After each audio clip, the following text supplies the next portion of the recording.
Salutations to Raghunandana or Rama, who built the Setu over the seas, a noble man, a righteous king, and a god to many. While divinity is a matter of faith, historicity is a matter of existence. Did Rama really exist? Is Rama historical? Bharat Gyan has adopted an integrated approach to rationally understand the ancient and continuous civilization of India. 64 different subject capsules have been compiled so far. Historical Rama is one of them. In this, we examine established literary texts of the land, geography of the land corroborating with the texts and local legends, archaeological finds, continuous historical records, and new scientific techniques of validating all of these. D.K. Hari of Bharat Gyan will now take us through a journey of unraveling the historicity of Rama from a rational, logical, and a scientific perspective. Standing under this tree, let us examine Rama's family tree. Here is the Suryavamsa lineage. It starts from Kashyapa and Aditi. In this solar dynasty lineage, there have been many prominent kings, their names and their deeds corroborating well within the Ramayana text and also with the other legends of India. This corroboration of their deeds across various legends through thousands of years establishes the historicity of this lineage, with close to 51 generations before and 32 generations after him. This lineage can be traced all the way down to the Mahabharata period, wherein Brihatbala, 32nd generation from Rama, takes part in the Kurukshetra war on the side of the Kaurava and is killed by Abhimanyu on that fateful day. If a character is imaginary, you would not have this length of a tree. It is never so exhaustive. Valmiki composed the Ramayana during the lifetime of Rama himself.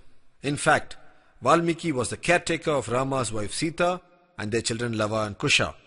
This clearly places Valmiki Ramayana as a biography, an authentic, credible historic text written during the time of Rama and validated by Rama himself when his sons narrated to him. It is for this reason Ramayana is called an Itihasa, meaning it thus happened. In contrast, there have been many adaptations of the Ramayana across the land which have eulogized Rama through the centuries and millennia. These are more in the form of kavya or ballad and religious texts. If Ramayana is a historical text, why is it called mythology now? In 1808, James Mill and Charles Grant were appointed to write the history of India as syllabus for the Hellebury College. First they and later the genre of colonial writers classified the Indian texts and thought as fabricated trash and drilled it into the minds of Indians that these were mythology.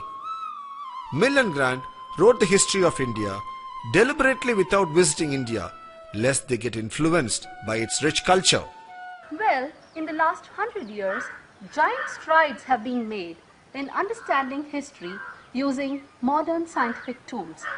So, let us look at Ramayana from this fresh scientific perspective and see if Rama was indeed historical and whether specific dates can be attributed to him in the modern English calendar.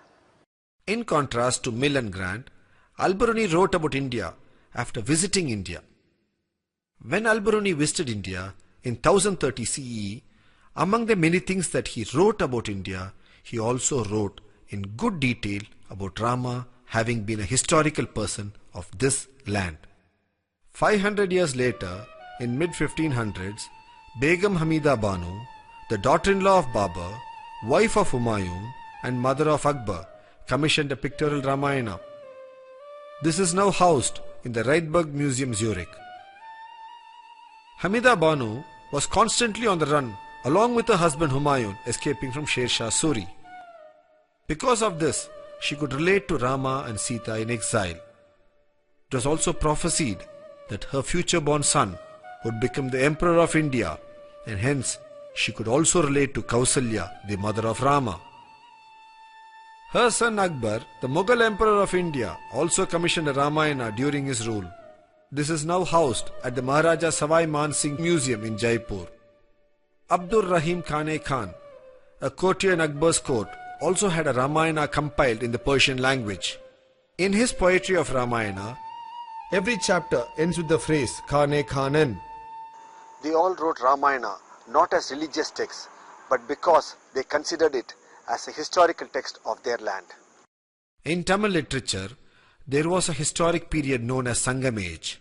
The Sangam Age literature is considered to be secular in nature. In two of the Sangam texts, namely Agananuru and the classical text Silapadigaram, Rama is mentioned a couple of times from a historical perspective. Ramayana is a geographically correct text. Every place visited by Rama is today identifiable by historic landmarks, commemorative temples and local legends. Prince Bharata, the brother of Rama, while returning from his maternal grandfather's house in Kekeya, travels through the northwestern part of India. The rivers he crosses in his travels are mentioned in detail. One of the rivers mentioned therein is the Saraswati Nadi. This Saraswati dried up over 4,500 years ago. This clearly indicates that the story of Ramayana is at least 5,000 years old and could even be much older than that. In the same verse, the names of the rivers that Bharata crosses are mentioned in the sequence in which they are geographically present today. This helps us today to identify the route Bharata took to reach Ayodhya from Kekeya. Valmiki lived in his ashrama. He did not travel to all the places traversed by Rama. It surely would not have been possible for him to have built a story into the local legends in those remote days. Since the story is well intertwined in the local legends in every place mentioned in the Ramayana text, we clearly see a conjunction of archaeology, local legends and literature converging with the geography of the land. Such convergence is rarely seen in the other historical texts of the world.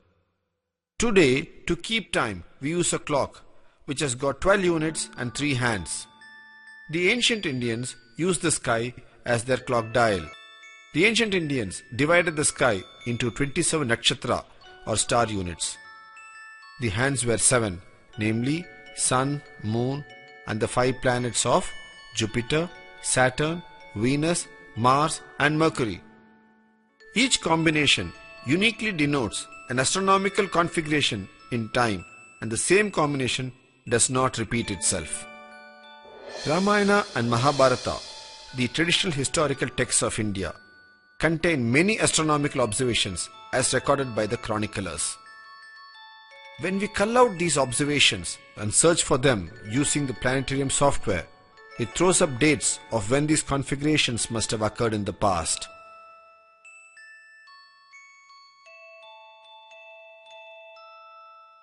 We shall call this technique of dating using culled out astronomical observations embedded in ancient texts as archaeoastronomy, as this technique of exploring the sky configurations in the past for events mentioned is akin to digging into the earth for archaeological evidences. In the Ramayana, a handful of observations have been mentioned. Here are the prominent events for which such observations have been recorded to some detail in the text. We all know that Rama's birth is celebrated on Sri Rama Navami, which means that he was born on the 9th day of the lunar month of Chaitra. This shloka gives a detailed star configuration at the time of his birth. From this shloka, we can list out the positions of the planets. When this data is entered into the planetarium software, it gives us the date of Rama's birth as 10th January 5114 BCE. When the date of Bharata's birth is culled out and entered into the software, it gives us the date as 11th January 5114 BCE at 5:30 am. It is indeed interesting to note here that this time calculated is exactly 16 hours from that of Rama's birth as calculated by the same software. The text also mentions that Bharata was born 16 hours after Rama. On the eve of the coronation of Rama, King Dasaratha calls in his courtiers and discusses the planetary configuration of that evening and states that they do not augur well for him and he would like to transfer the reins of the kingdom to Rama.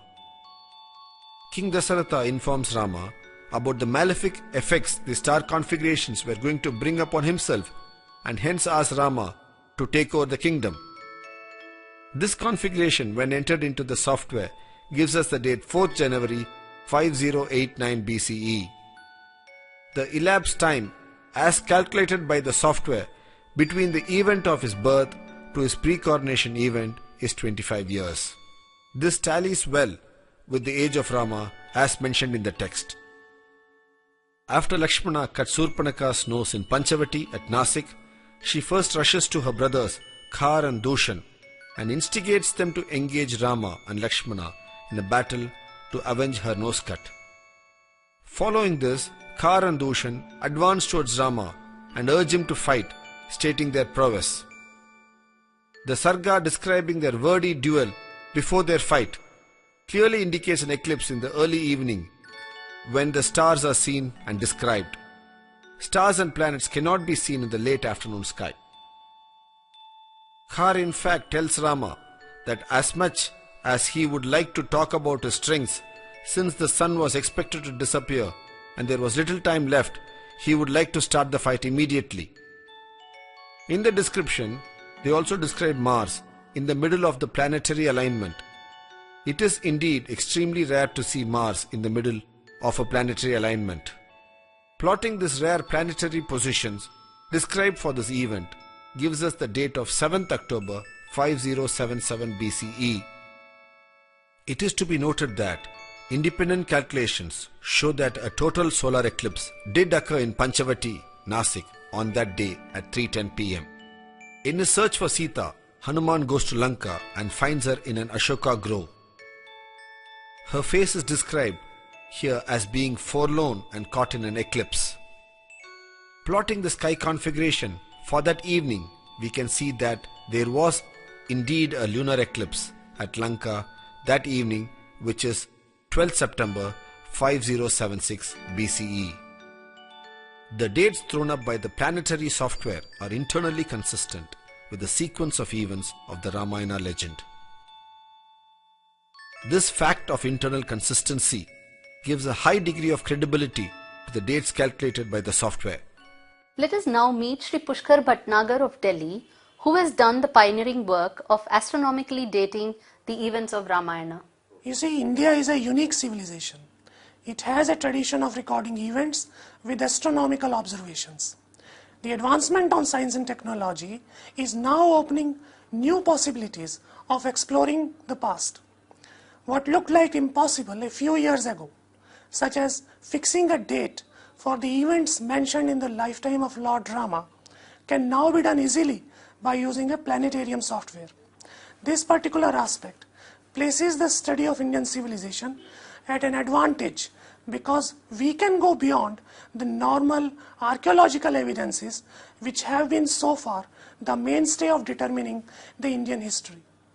This is the planetarium software which is capable of generating the sky view on the desktop for any day in the past or in the future.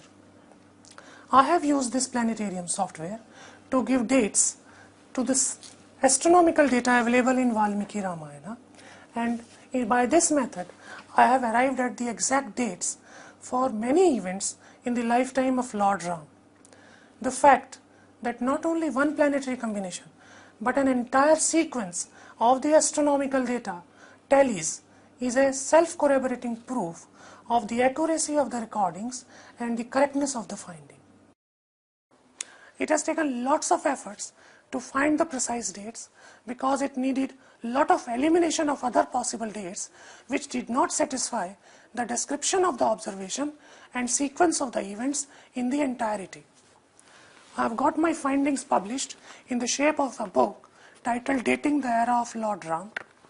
This particular book is in public domain for almost 4 years now, and I have received a number of views confirming what I have found, and I am yet to hear from somebody or anybody disagreeing with my findings.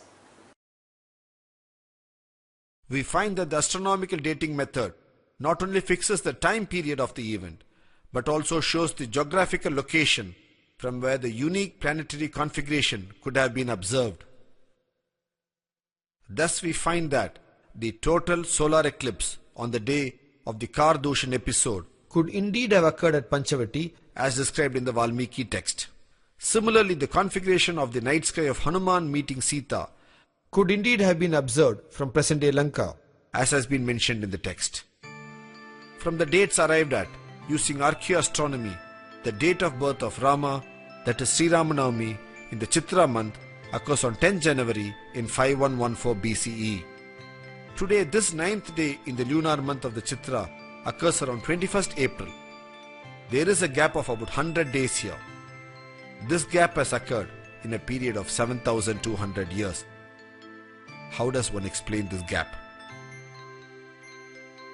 Varahamihira, the noted astronomer-mathematician of medieval India, who wrote his treatise Brihat Samhita in 530 CE on the topic of Vasant Sampat, the retrograde motion of the vernal equinox, states that for every 72 years, one day should be adjusted in the calendar.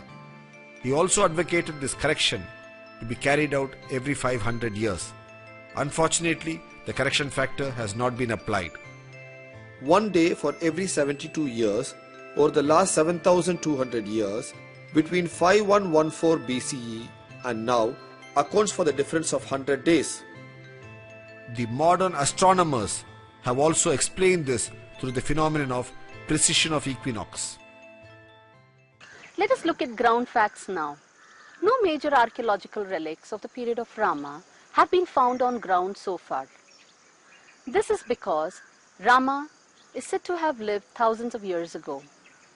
In a continuous civilization, generations come and go, and as they keep building and rebuilding their cities, they destroy or alter evidences of the previous generation. Hence, we don't find, and it's not easy to find, evidences in Ayodhya or other parts of the land today. To understand this, let us think of a clock which stopped ticking during an earthquake. It is an evidence of the time of the quake.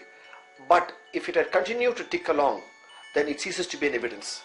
While lack of archaeological evidences on land seems like a problem in proving historicity of Rama, B.B. Lal, the renowned historian of India, states that the existence of only one Mathura, one Ayodhya and one Chitrakuta itself is an advantage in proving the authenticity of these places. Let us look at Krishna, the other legendary hero of India. We face a similar problem here too.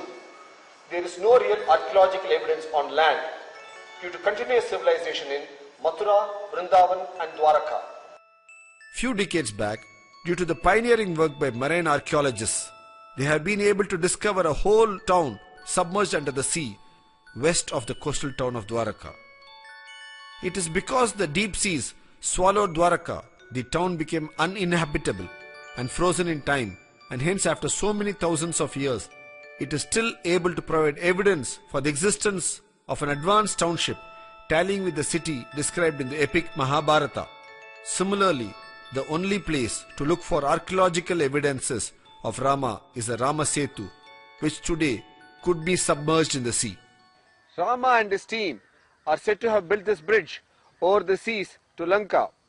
If the bridge has been underwater for many centuries and has been undisturbed by man, then this can provide us the vital archaeological clues we are looking for to establish the historicity of Rama. Because only if Rama is historical, then can this bridge be man-made. In corollary, if the Setu is shown to be man-made, as per the textual descriptions, and there are other scientifically corroborating data, then it proves the historicity of Rama. If this bridge is mentioned in passing in the text, it does not warrant further examination. The text gives the process of bridge construction in great and specific detail. This level of detailing of bridge construction urges us to examine the details.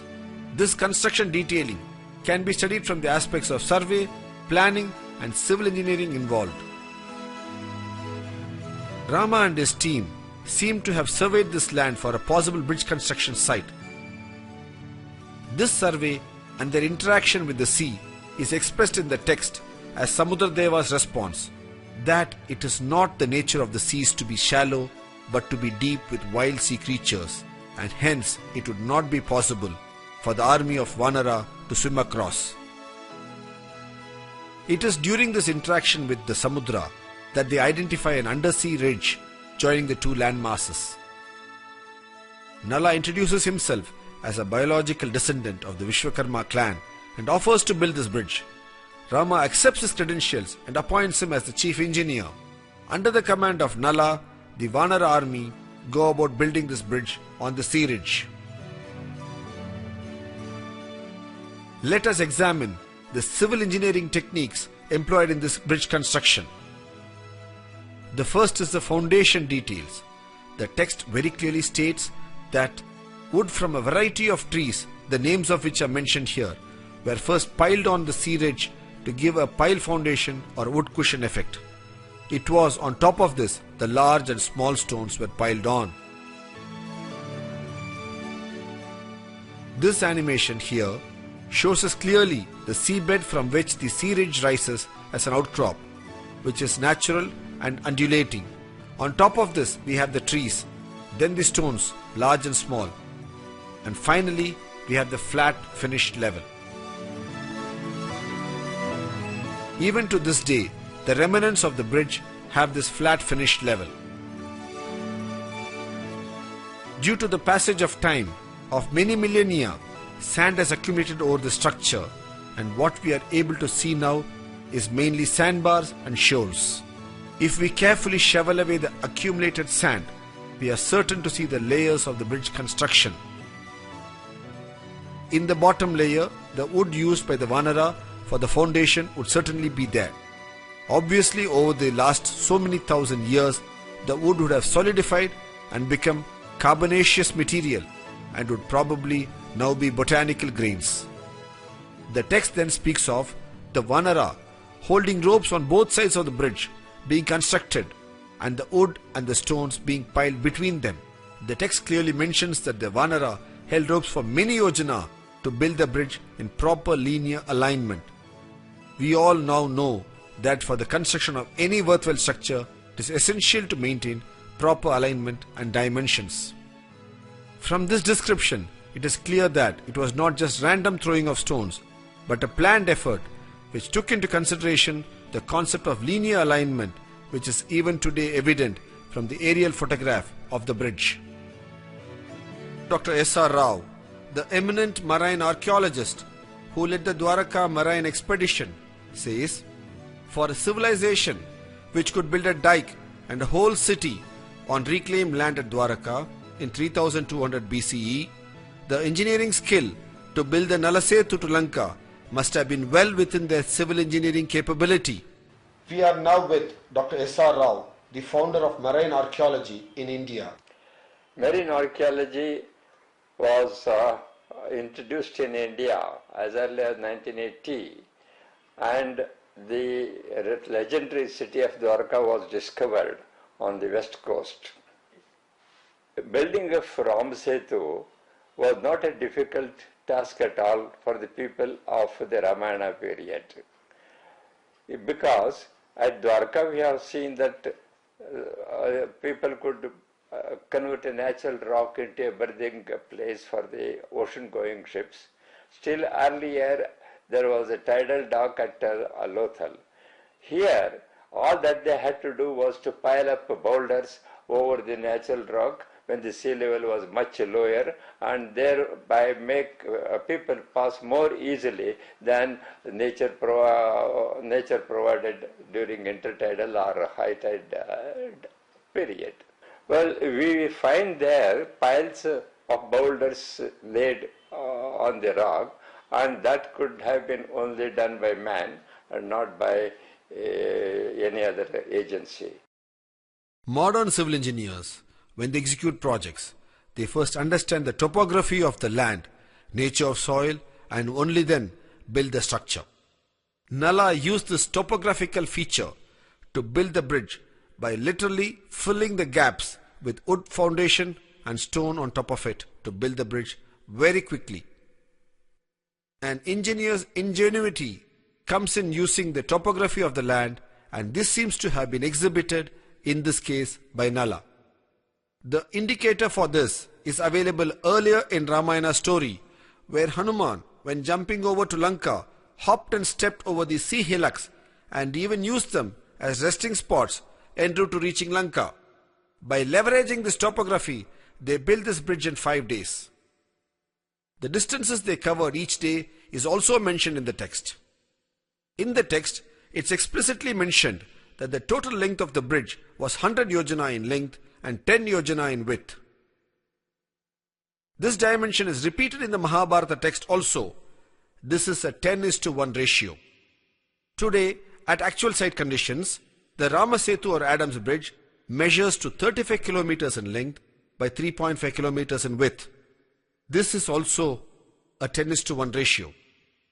When there is a bridge or any barrier in the sea, there is bound to be splashing when the waves lash against it constantly, probably even destroying it eventually. To overcome this problem, it is essential to build in gaps or passages in the structure itself to allow the water to flow through. This concept is known as pore pressure. Today, on examination of this structure underwater, one can see gaps left in the piled stone formation for the water to pass through end to end. The sea in this region does not produce waves when it lashes against the bridge. Probably Nala, the engineer, had understood this pore pressure concept and had incorporated it in the bridge design. After the victorious battle with Ravana, while returning with Sita to Ayodhya in the Pushpak Vimana, they fly over this bridge. Rama then points this bridge to Sita and states as to how difficult it was for them to construct and how it was only Nala, the engineer par excellence, who could execute it, and Rama calls it Nala Setu.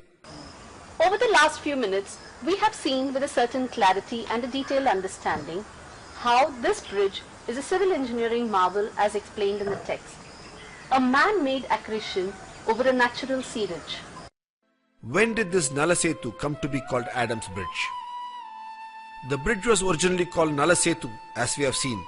Later the people, out of their admiration and veneration for Rama, started calling it Rama Setu, and later it also got the name Setu Bandha, that which joins two lands. This has been a walking bridge for many millennia.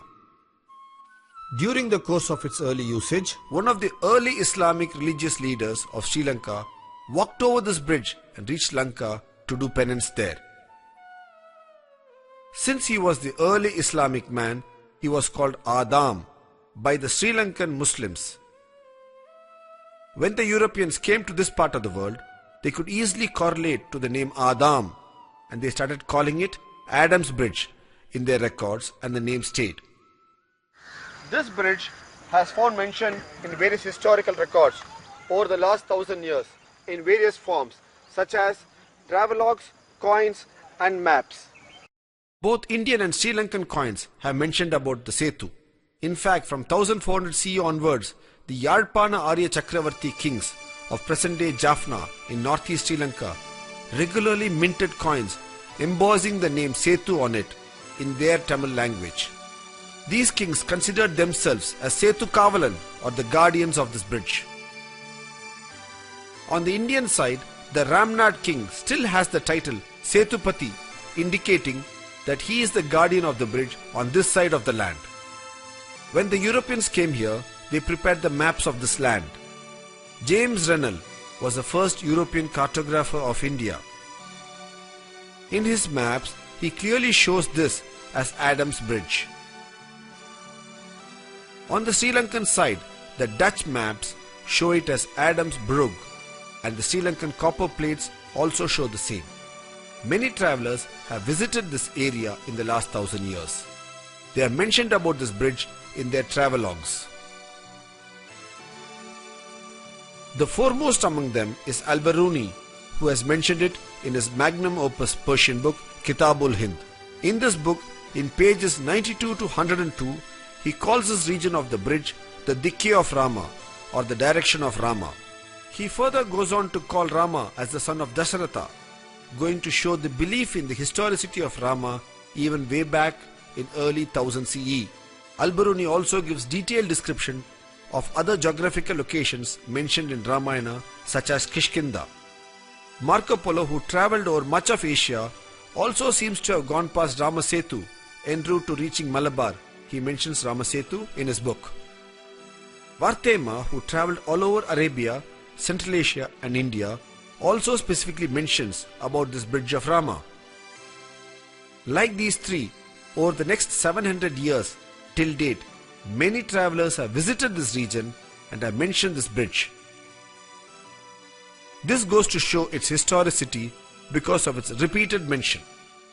In 1902, C.D. MacLean, in his Manual of Administration of Madras Presidency, mentions that this Rama's bridge was a walking bridge continuously used by the people for thousands of years till it was washed away in 1480 by a major storm. Post the storm, this bridge became dilapidated and unusable. All these facts have been brought out in the Ramanathapuram Gazetteer of 1972. The Gazette states that, as per literary information and local tradition, it is a bridge built by the Vanarasena or Kurangu Padai, and that it was in use as a regular footbridge until 1480, when it was washed away in a storm. As recent as 1920s, the great Tamil poet Mahakavi Subramanya Bharati, in his poetry, echoes the yearnings of the Tamil people to repair and rebuild this footbridge to Lanka. In the last few decades, man-made satellites have been regularly orbiting the Earth and photographing various parts of the Earth. One such area they have photographed is the southern part of India. In this set of photographs, the bridge is also visible.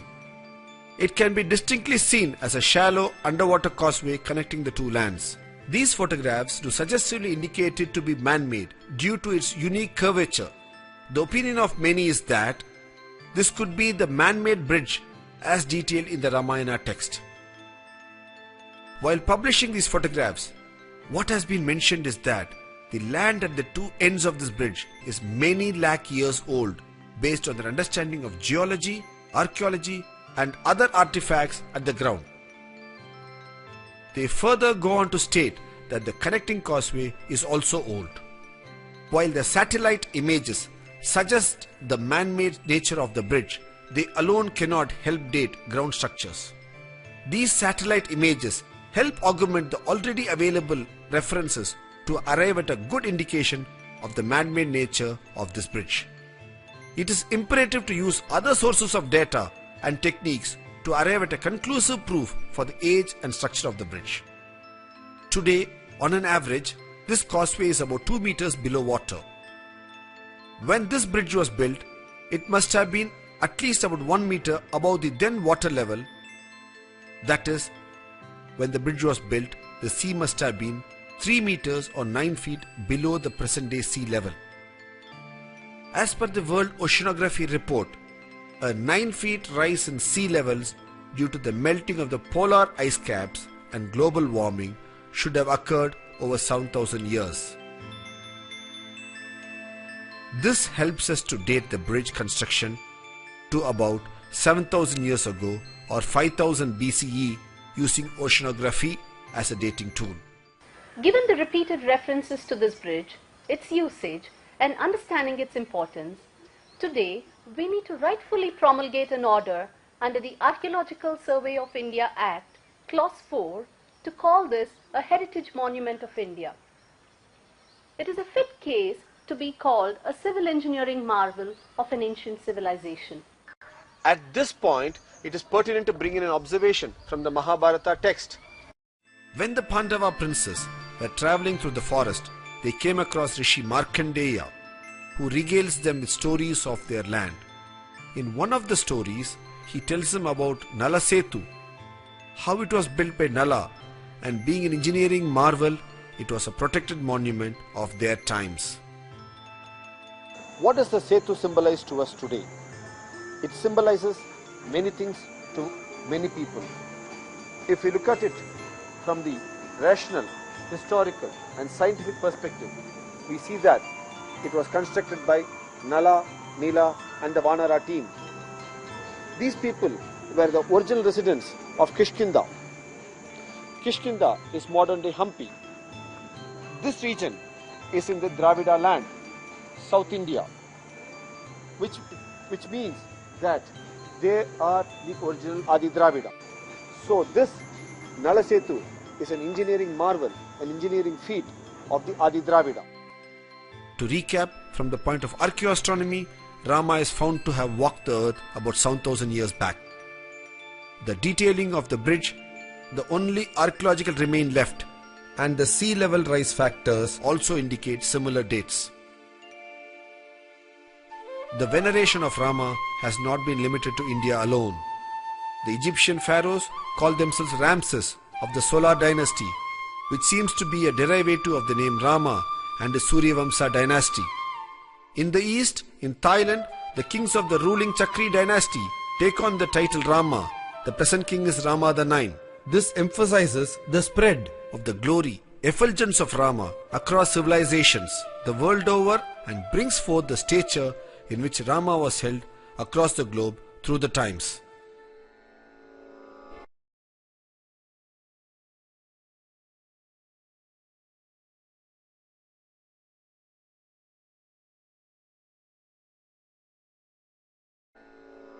Entero